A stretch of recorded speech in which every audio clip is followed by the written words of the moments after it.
بجد بتعملوا مساج لوشكم؟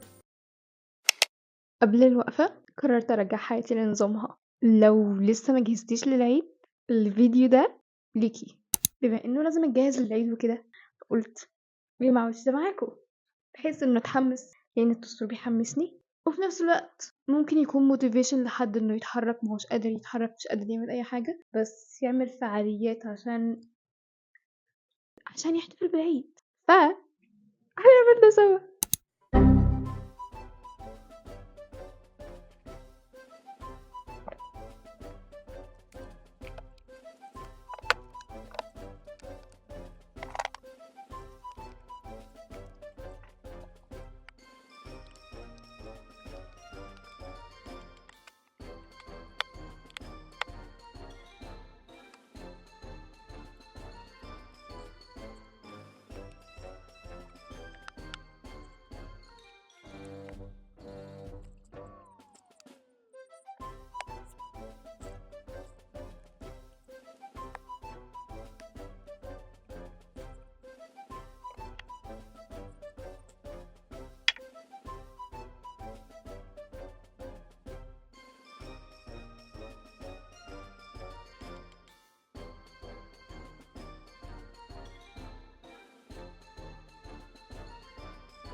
بحاول اعمل لكم فعاليات العيد، بس خلود ما بتحبش الفعاليات. ده انغام جميله.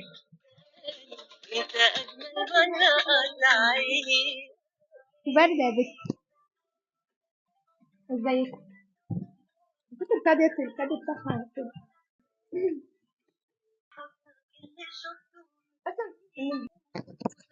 نوطي بقى الصوت شويه. هنتكلم في ايه مش عارفه، بس النهارده وانا نايمه في العربيه انا جايه في المواصلات، بعدين كنت بحلم ان حد بيدوقني ورق عنب فاتحه بوقي وانا نايمه. والله بجد صحيت لقيتني بجد عامله كده. ما انا كنت صايمه بقى. ما اقدرش اشغل لكم البلاي ليست بتاعتي كلها. ما بحبش اسمع حد الاغاني، ولو سمعت حد الاغاني اللي انا بسمعها يبقى الحد ده سبيشال بيرسون خالص، يعني انا ما بسمعش اي حد الاغاني اللي انا بسمعها.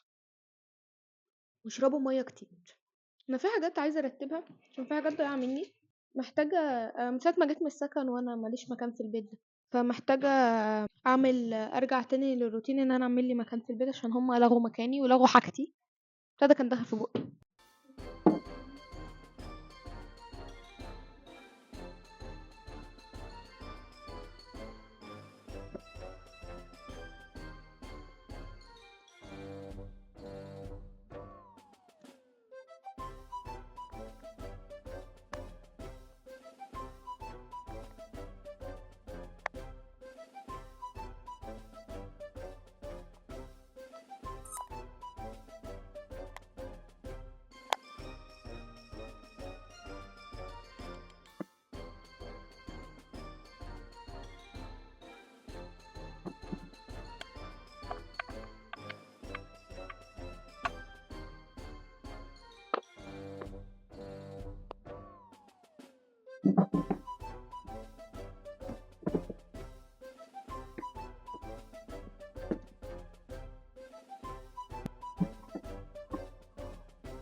الوقت ده هو وقت ان احنا نكافئ نفسنا بحاجة بسيطة، وهو اننا نعمل سيلف كير.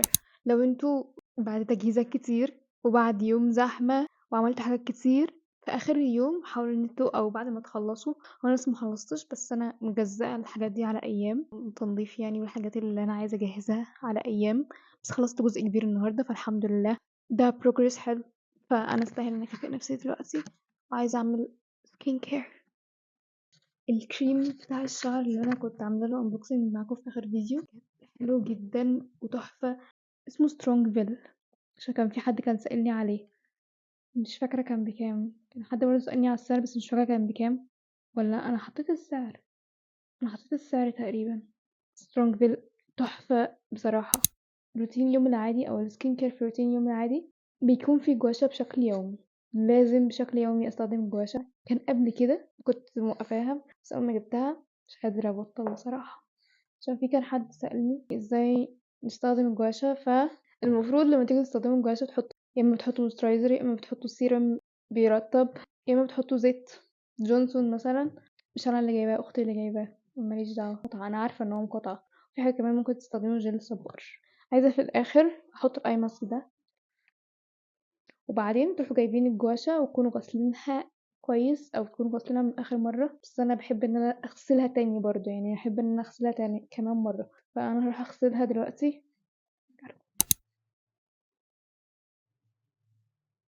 حاولوا تغسلوها بمية سخنة وبكلينزر أكيد عشان تضمنوا إنها نظيفة تماما.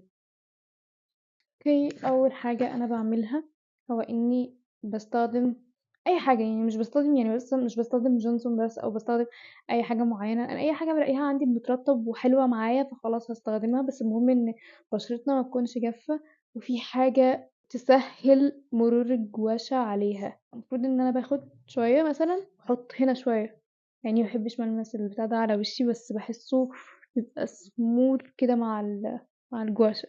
بحط على المنطقه اللي هعمل عليها الاول، اعمل اكتر، واجيب من اللاين ده وارجع كده لورا، وبعدين بترجعوا بقى ايه مثلا اقل حاجة 10 مرات. تيك توك عليه فيديوز كتير قوي ازاي تستخدموا الجواشة، كل مرة تيجي تعملوا الجواشة فتحتوا الفيديو هتتعودوا وخلاص، هتجيبوا بعد كده تعملوه لوحدكم. بحط برضو على منطقة حواجبي هنا وبقعد كده وبشد لفوق. واخر حاجة الجزء ده،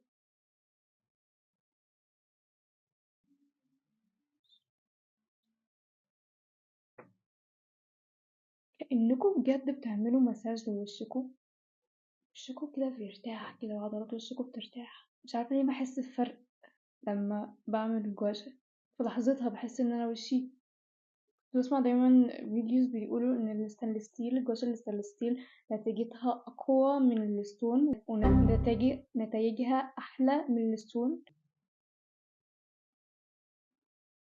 بجد بحس احساس حلو قوي لما باجي اعمل جواشة.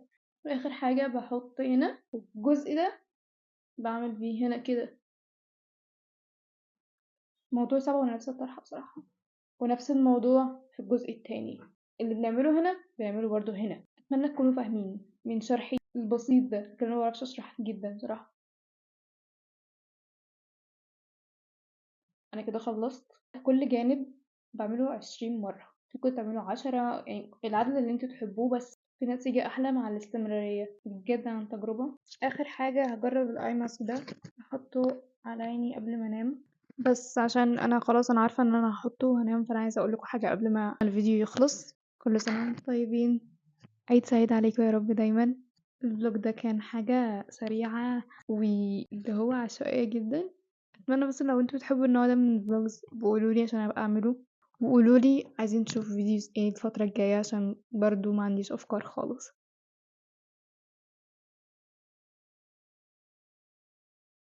هو ليه جامد؟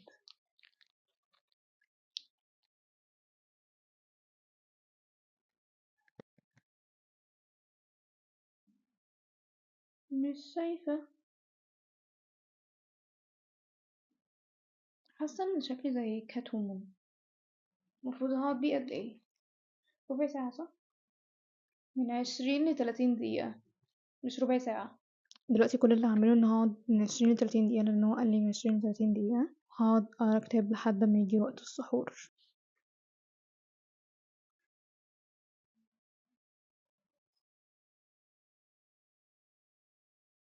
وبس، أشوفكم الفيديو الجاي.